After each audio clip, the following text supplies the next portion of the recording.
भाभी जी, आप तो टॉवल में एकदम गर्दा लग रही हो। देवर जी, आप वॉशरूम में कैसे आ गए ऐसे बिना बोले? दरवाजा तो नॉक करना चाहिए था, देखना तो चाहिए था कौन है या नहीं है। आप तुरंत बाहर जाइए। जाता हूँ भाभी जी, एक बार गौर से देख तो लूं मेरी प्यारी भाभी को कि कितनी सुंदर है। देवर जी, अगर आप तुरंत नहीं गए तो मैं अभी तुरंत राहुल को बुलाऊंगी। जाइए, अब तुरंत जाइए, आप यहाँ से निकलिए। ठीक है भाभी जी, तो चलता हूँ, ख्यालों में याद रखना। मुझे राहुल से कहना पड़ेगा, देवर जी बहुत बढ़ गए हैं, कभी भी कुछ भी करते हैं। और ये राहुल उस पर इतना विश्वास करते हैं ना।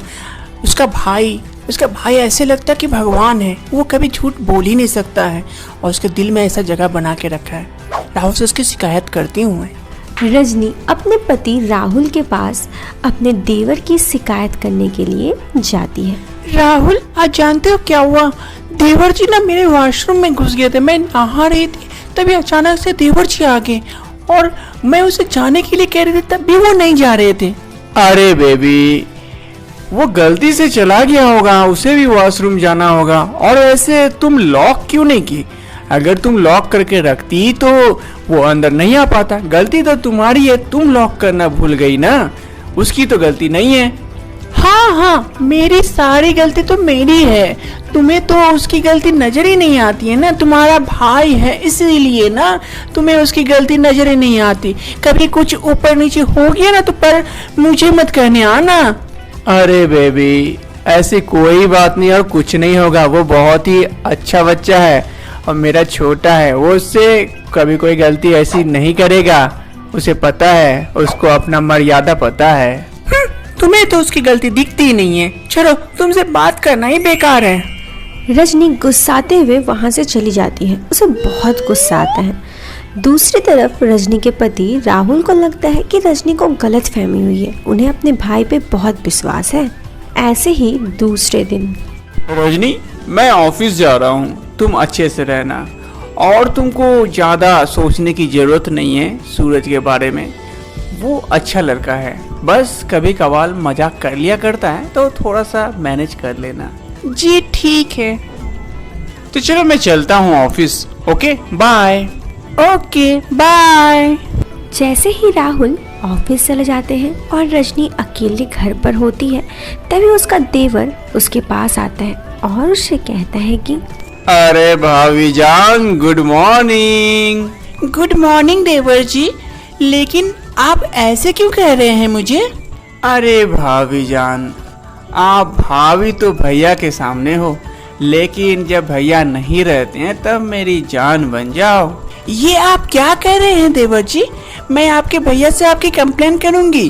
अरे भाभी, आपको भी पता है कि कल रात आपने भैया को मेरे बारे में सब कुछ बताया, लेकिन भैया आपके बातों पे विश्वास नहीं किए। आपको पता ही है ना, तो आप मान भी लो, इतना मत इतराओ। देवर जी, मैं ऐसे बात भी नहीं करना चाहती। मैं चलती हूँ, मुझे बहुत काम है।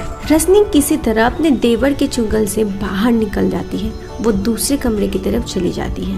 अरे भाभी जी, कब तक बचोगी? कभी न कभी तो मानना पड़ेगा ही मेरी बात। उधर उसका देवर बाज नहीं आता है अपनी हरकतों से और रजनी के रूम में पहुंच जाता है उससे जबरदस्ती करने के लिए। देवर जी, ये आप क्या कर रहे हैं? आप छोड़िए मेरी साड़ी को, प्लीज देवर जी, ऐसा मत कीजिए।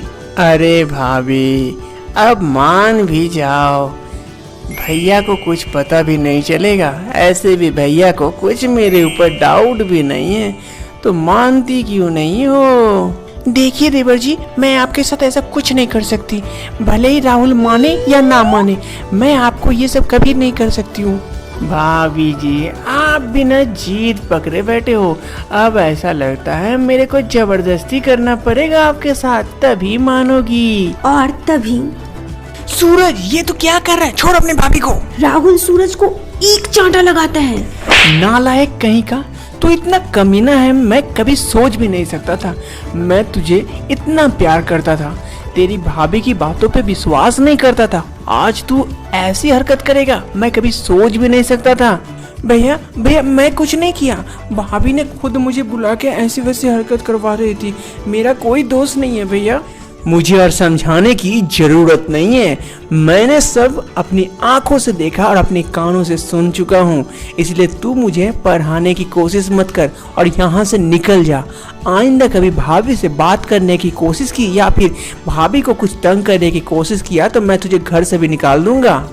सॉरी भैया, सॉरी भाभी, हो सके तो मुझे माफ कर देना। सूरज डरते हुए वहाँ से चला जाता है किसी तरह से।